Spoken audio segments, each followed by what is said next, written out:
नमस्कार, next 9 news देख रहे हैं आप। मैं हूं आपके साथ तनुज दीक्षित। लोकसभा चुनाव 2024 के इस महासंग्राम में 6 चरण के मतदान जो है वो संपन्न हो चुके हैं और आज आखिरी चरण का मतदान हो रहा है। और इसी के साथ उत्तर प्रदेश की 13 सीटों पर मतदान है और सबसे ज्यादा महत्वपूर्ण सीट जो बन जाती है इन 13 लोकसभा सीटों में जिसमें आखिरी चरण में मतदान हो रहा है, उनमें वो सीट है मिर्जापुर। दरअसल जैसा कि आप सभी को पता है, मिर्जापुर से अनुप्रिया पटेल एनडीए की तरफ से प्रत्याशी हैं और इंडिया गठबंधन की तरफ से यहाँ से समाजवादी पार्टी के खाते में ये सीट गई है। वहीं राजा भैया ने किसी को अपना समर्थन नहीं दिया है। उन्होंने जो कार्यकर्ता थे उनको फ्री हैंड छोड़ दिया है कि आप किसी को भी जाकर समर्थन दे सकते हैं। ऐसे में राजा भैया के जो समर्थक हैं उन्होंने समर्थन दिया है अखिलेश यादव के प्रत्याशी को।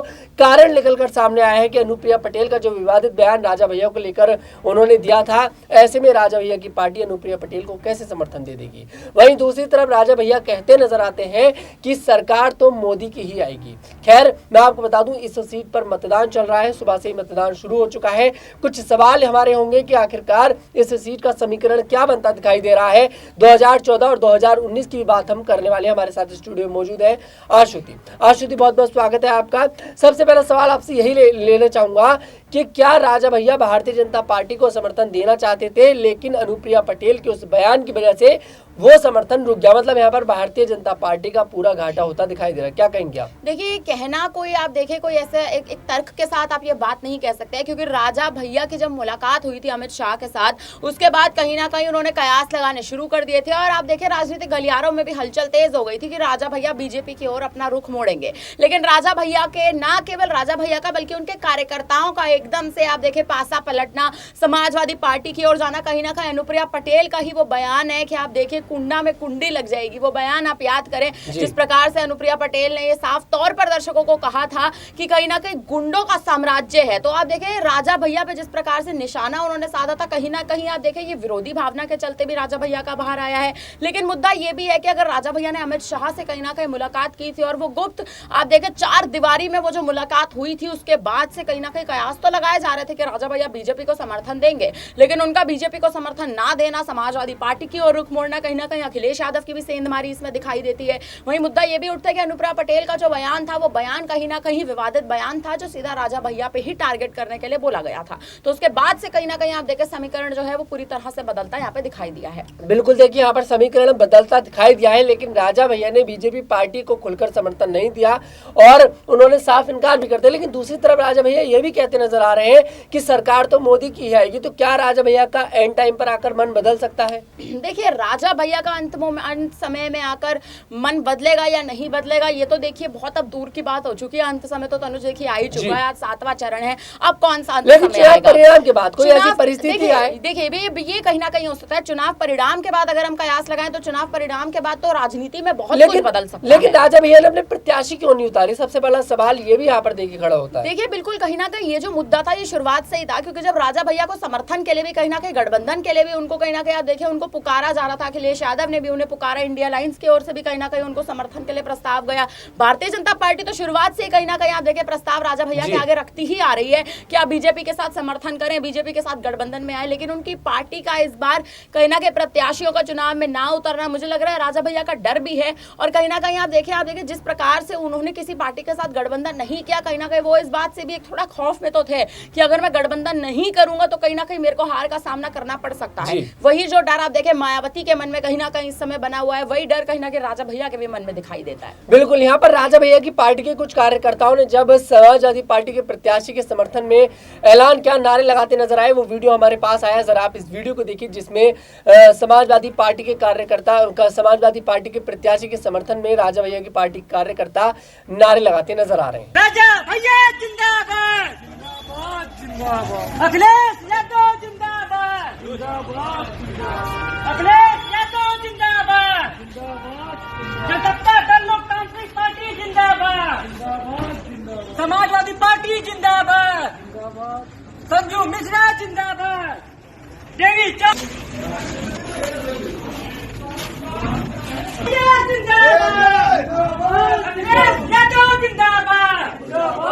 समाजवादी पार्टी जिंदाबाद, जनता दल जिंदाबाद।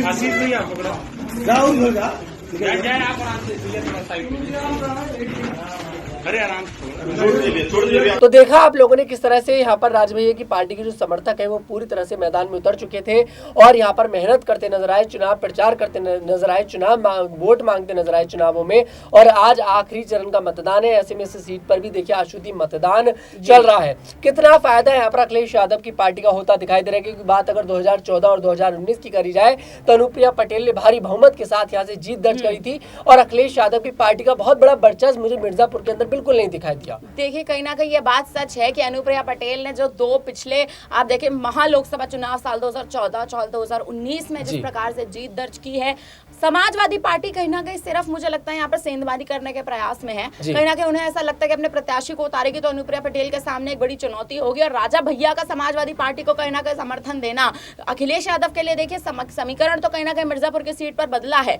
लेकिन अनुप्रिया पटेल को तब भी टक्कर देना मुश्किल रहेगा। और मुझे लगता है कि आज के मतदान के बाद भी जब 4 को मतगणना होगी तो कहीं ना कहीं जो स्थिति मिर्जापुर की है वो पूरी तरह से साफ हो जाएगी, क्योंकि आप देखिए मिर्जापुर हमेशा से एक गठबंधन पार्टी का एक तरह से आप देखिए उनकी सीट में और उनके खाते में वो एक सीट जो है हमेशा से रही है, अनुप्रिया पटेल के खाते में हमेशा से सीट रही है। तो यहाँ से समाजवादी पार्टी का इस चुनाव में ये सीट को ऐसे ले जाना केवल राजा भैया के समर्थन से थोड़ा मुश्किल दिखाई देता है। जी वाकई में खैर देखते हैं कि आखिरकार इस सीट पर किसकी जीत दर्ज होती दिखाई देती है, लेकिन 2019 और 2014 में यहाँ पर अनुप्रिया पटेल भारी बहुमत के साथ जीत दर्ज करती नजर आई थी। लेकिन बात अगर थोड़ा सा रुख में कर लूं, आखिरी सवाल आपसे लेना चाहूंगा मायावती को लेकर। मायावती का भी बहुत बड़ा यहाँ पर मुझे वर्चस्व दिखाई नहीं देता है, ऐसे में मायावती सिर्फ वोट काटने का काम करती नजर आ रही है आपके लिए। देखिए बिल्कुल मायावती इस बार मुझे लग रहा है पूरे उत्तर प्रदेश में कहीं ना कहीं केवल वोट काटने का काम करती हुई नजर आ रही है। दिल्ली में तो उन्होंने वोट काटने की प्रक्रिया की है, हालांकि दिल्ली में मतदान तो चलिए पूरे हो चुके हैं, लेकिन उत्तर प्रदेश की इन बची आप देखिए 7 के 7 चरण में उत्तर प्रदेश की इन सीटों पर मतदान हुआ है। लगातार मायावती केवल वोट काटती नजर आई है, क्योंकि मायावती ने इस बार न केवल दलित चेहरों पर भरोसा किया बल्कि मुस्लिम प्रत्याशियों पर भी भरोसा किया, यादव प्रत्याशियों पर भी भरोसा किया, लेकिन सिर्फ इसलिए कि अखिलेश यादव का वोट काट सके। कहीं ना कहीं केवल अखिलेश यादव का वोट काटने के लिए, और ना केवल अखिलेश यादव, आप उसमें बीजेपी को भी शामिल करिए, आप उसमें पूरा इंडिया अलायंस शामिल करिए, क्योंकि कहीं ना कहीं देखिए तमाम पार्टियां जो मायावती की ओर रुख कर रही थी कि हमारे साथ गठबंधन करिए, मायावती ने मना किया, मायावती ने अकेला चलो की राह का आप देखिए उस पर चलने की उन्होंने कोशिश की, लेकिन वो उसी राह में चलती चलती डगमगाती स्थिति में कहीं ना लेकिन राजा भैया यहाँ पर जो अनुप्रिया पटेल की जो यहाँ पर गाड़ी चल रही है, क्या उसमें पंचर करने में कामयाब होंगे? क्योंकि राजा भैया एक बड़ा वर्चस्व रखते हैं पूर्वांचल की सीटों पर और बड़ा नाम देखिए राजा भैया है। कहते हैं कि जिसका समर्थन राजा भैया को मिल जाए उसकी जीत वहां से पक्की हो जाती है। तो क्या यहाँ पर मैं मान लूं अखिलेश यादव की जो प्रत्याशी, मतलब देखिए राजा भैया ने समर्थन नहीं दिया, एक बार फिर से मैं सही कर दूं, राजा भैया ने समर्थन नहीं दिया, लेकिन पार्टी के जो कार्यकर्ताओं ने समर्थन दिया है, तो ऐसे में पार्टी का कहीं ना कहीं समर्थन दिखाई देता है। देखिए पार्टी का समर्थन देखिए तनुष दिखाई देता है, लेकिन जब तक पार्टी के मुखिया आपके साथ नहीं होंगे, किसी पार्टी के साथ नहीं होंगे, आप देखिए इस बात में आप एक उदाहरण के तौर पर भी ले लीजिए, अगर मायावती के कार्यकर्ता अखिलेश यादव के समर्थन में उतर जाए, मायावती ना उतरे, तो क्या आप ये कहेंगे कि पार्टी उतर गई है? पार्टी नहीं उतरी है, पार्टी के कार्यकर्ता उतरे, तो कहीं ना कहीं ऐसा हो सकता है आने वाले समय में कि पार्टी के कार्यकर्ता कहीं ना कहीं बगावती सुर अपना ले। अगर पार्टी के कार्यकर्ता बगावती सुर अपनाएंगे तो आप देखिए कहीं ना कहीं वो जो पूरा समीकरण है उस पार्टी के लिए, बहुत पार्टी के लिए समीकरण बदल जाएगा। तो मुझे लगता है राजा भैया का समर्थन ना देना और राजा भैया के कार्यकर्ताओं का समर्थन देना कल को जाकर राजा भैया पे ना भारी पड़ जाए, ये भी एक मुद्दा हो सकता है। हालांकि ये पूरा समीकरण लोकसभा चुनाव के बाद ही आप देखिए स्थिति जो है इसकी साफ होगी, लेकिन हालांकि अभी की मौजूदा स्थिति की बात करें